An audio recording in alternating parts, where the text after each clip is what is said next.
delicious filling and golden crust that crackle with every bite. Today we're making egg rolls. Ready to roll with me? I'm Rose Oatley. Let's get cooking. First up, you'll need half a cabbage. Slice it into thin strips, then remove the larger core pieces. I'm aiming for 4 cups, and yes, this measurement helps keep the filling on point. Next, I have a 10-ounce bag of julienne carrots. We'll be using the whole bag. You'll need about 3 celery sticks cut into thin strips, then chop. This is about half a cup. Toss everything together and set aside. Next, you'll need some ginger. Peel and grate 1 teaspoon.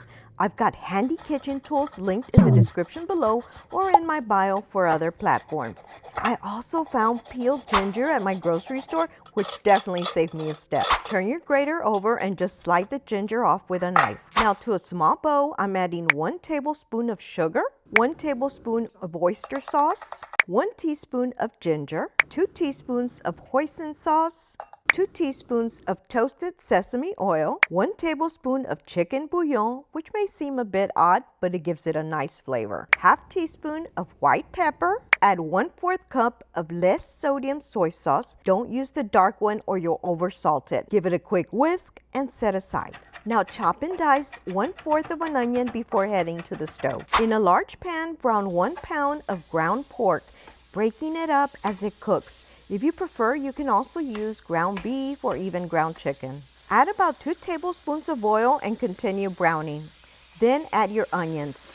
We want to saute for a couple of minutes. Make sure to drain any excess fat. Now press in 3 garlic cloves and stir for about 30 seconds. Add the cabbage, carrot, and celery mix. And don't worry if it seems like a lot, the cabbage will wilt. Saute for another minute to bring the flavors together. Then pour in the prepared sauce and stir for another minute. Give the filling a quick taste and adjust salt if needed.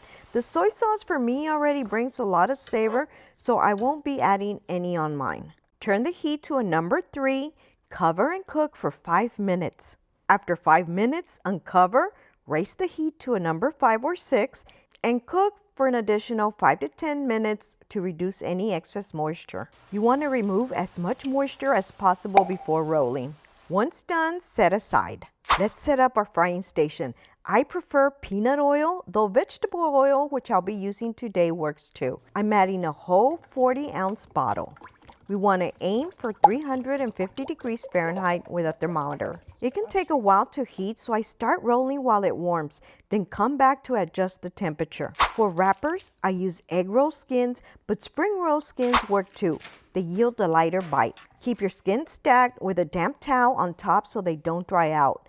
Lay your skins flat and keep them moist with that damp towel. In a small bowl, whisk together 1 egg and 1 teaspoon of water to make an egg wash. Place a skin with a diamond orientation. Now scoop about 1/4 cup of the filling across the bottom. Roll upward, then tuck in, press the sides down, then fold sides in and continue to roll. Brush a little egg wash near the end to seal the edge.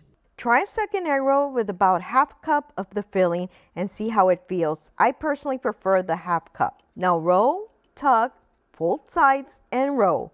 Seal with egg wash. Continue rolling until you run out of filling.